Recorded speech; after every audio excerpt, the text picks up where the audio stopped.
आ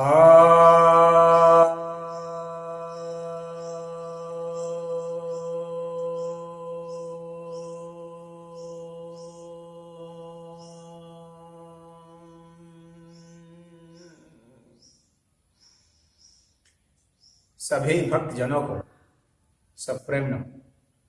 भक्तों, आज मैं आपको सूर्य प्राणायाम बतलाने जा रहा हूं। यह प्राणायाम करने के लिए आप शौच क्रिया से निवृत्त हो जाएं, यानी खाली पेट होकर के और हल्के वस्त्र धारण करके खुली जगह पर जहां ऑक्सीजन की सप्लाई अधिक हो वहां पर बैठें। और प्रातः काल ही इसे किया जाता है, सायंकाल इसे करने की कोशिश बिल्कुल भी न करें। कंबल बिछा लें या मैट बिछा लें, दरी बिछा लें या गद्दे पर भी कर सकते हैं, लेकिन ऑक्सीजन सप्लाई बहुत अच्छी होनी चाहिए, यह ध्यान रहे। यदि प्रदूषित वायु है तो इसे बिल्कुल भी न करें, क्योंकि यह उल्टा नुकसान कर देगा। तो अब इसे करने के लिए आप किसी ध्यान आसन पर बैठ सकते हैं, जैसे पद्मासन, सिद्धासन, स्वस्तिक आसन, वज्रासन, सुखासन, भद्रासन, या आप इसे कुर्सी पर भी बैठ करके, सोफे पर भी बैठ करके, जो अक्षम लोग हैं, जो करने में समर्थ नहीं है, उनकी बात मैं कर रहा हूँ, वे लोग सोफे पर बैठ के, कुर्सी पर बैठ करके भी कर सकते हैं। लेकिन इसका शास्त्रीय प्रमाणिक जो है वह तो किसी ध्यान आसन में ही बैठ के इसे करना है। आप ध्यान आसन में बैठ गए तो जिस तरह से अभी देखिए मैं पद्मासन पर बैठा हूं, आप मेरे पैरों की पोजीशन देख लीजिए।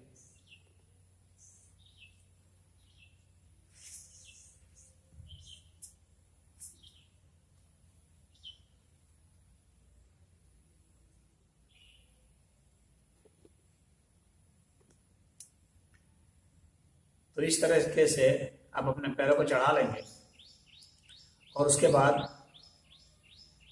आप भी ये जो दो उंगली हैं, तर्जनी और मध्यमा, इसको कपाल पर रख लेंगे और अनामिका उंगली से बंद कर लेंगे बाईं आंख को, और दाईं आंख से आपको लंबी सांस भरनी है और लंबी सांस छोड़नी है।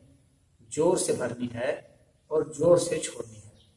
कम से कम 21 बार ऐसा करना है और इसे आपको 108 बार तक ले जाना है। और जब आप सांस छोड़ेंगे तो आपकी नाभि अधिक से अधिक पीछे जानी चाहिए। जब सांस भरेंगे तो अधिक से अधिक नाभि बाहर आनी चाहिए, पेट बाहर आना चाहिए, ये ध्यान रहे। तो नाभि पर आपका जोर रहेगा और सांस जितनी आपकी लंबी होगी उतना ही ज़्यादा लाभ होगा, और जितना ज़्यादा जोर से आप करेंगे उतना ही होगा। परंतु शुरू में 5-7 सांस जो है आपकी धीमी होनी चाहिए। उसके बाद क्रमशः इसे धीरे धीरे बढ़ाना है और 108 बार तक इसे ले जाना है। 21 बार तो कम से कम करना है। नए साधकों को प्रतिदिन 1-2 बढ़ाते जाएं। इस तरीके से आप करेंगे तो कोई प्रतिक्रिया भी नहीं होगी और आप इसे पूरा कर पाएंगे। इस प्राणायाम को करने से आपका सूर्य केंद्र बहुत जागृत हो जाता है, भूख बहुत जोर से लगती है, भोजन पचता है, आपका जो यकृत है वो बहुत सक्रिय हो जाएगा। अगर किसी को लीवर में सूजन है या पीलिया है तो ये ठीक हो जाएगा। स्प्लीन में कोई दिक्कत है तो ठीक हो जाएगा। रक्त संचार ये बहुत ही अच्छा करता है। तो शरीर में कहीं भी दर्द है तो वह ठीक हो जाएगा, कहीं सूजन है तो वह ठीक हो जाएगा। यह हमारे दाएं अंग को पुष्ट करता है, यानी दाएं तरफ को कोई शिकायत है, दाएं तरफ सिर दर्द करता है, दाएं आंख खराब है या दाएं कान खराब है या दाएं चेहरे की ओर खिंचावट है या कंधे में दिक्कत है या हाथ में केवली में दिक्कत है या कमर में दिक्कत है या पीठ में दिक्कत है, यानी दाएं तरफ का कोई भी अंग जो है, पैर में है वो, चाहे आपका पिंडली हो, चाहे जांघ हो, या तलवा हो, तो इन सभी को यह ठीक करता है। बाएं तरफ आपके मस्तिष्क में दाएं तरफ कोई दिक्कत है, ट्यूमर है, या दर्द करता है या चक्कर आता है दाएं तरफ से, तो इसे यह संभाल लेगा। या सांस संबंधित जितने भी रोग हैं उसे यह ठीक कर देता है, चाहे आपको अस्थमा हो, फ्लोरोसिस हो, ब्रोंकाइटिस हो, तो यह ठीक कर देगा। सांस फूलती है जिनकी, उनके लिए बहुत बढ़िया है, उनके लिए भी बहुत अच्छा है। जिन्हें अत्यधिक ठंडक लगती है, जो ठंडक से परेशान रहते हैं, जिनकी खून की गर्मी घट रही है, वृद्ध लोगों के लिए बहुत बढ़िया है। ठंडे के दिनों में यह ज़्यादा किया जा सकता है, तो इसको करें और इसका लाभ उठाएं।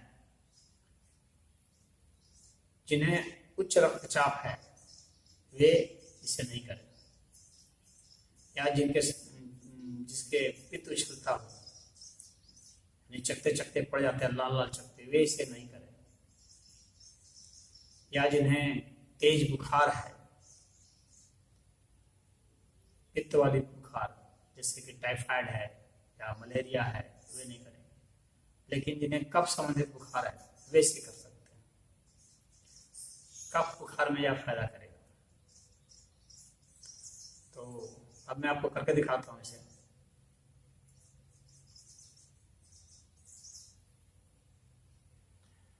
एक हाथ जो नीचे रहेगा तो उसमें क्या है कि आपको यह जो अनामिका उंगली है इसका स्पर्श इसे करा देंगे अंगूठे से, और सीध में रखेंगे। ये सूर्य मुद्रा है, तो इसके साथ ही इसे करेंगे तो ज़्यादा लाभ करेगा।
इस तरीके से इसे करते हैं। हाथ की पोजीशन देख लीजिए, इस तरह से रहेगा, घुटने पर हाथ रहेगा।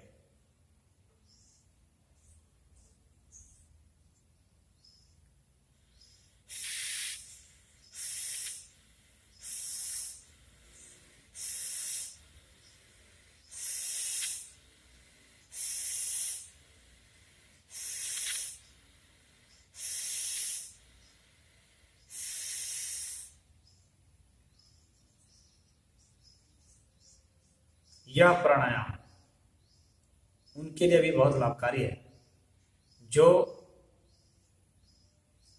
स्त्री पुरुष पुत्र रत्न की प्राप्ति करना चाहते हैं, यानी संतान में जो पुत्र चाहते हैं। तो सहवास के समय यदि दाईं आंख से सांस चलेगी और वीर संकलन होगा तो निश्चित ही पुत्र रत्न की प्राप्ति होगी। ऐसा हमने कई केस को सॉल्व किया है, इसलिए बता रहा हूँ। यानी दाएं नाक से ही आपके सांस प्रश्वास चलेगी जब, तो ऊर्जा ज़्यादा होगी। तो हम लोग के शरीर में, यानी पुरुष के शरीर में जो इसके वीर्य अणु होते हैं, तो वैसे वीर्य अणु जो हैं शुक्राणु, तो वे दो प्रकार के होते हैं। एक में एक्स क्रोमोसोम होता है, एक में वाई क्रोमोसोम होता है।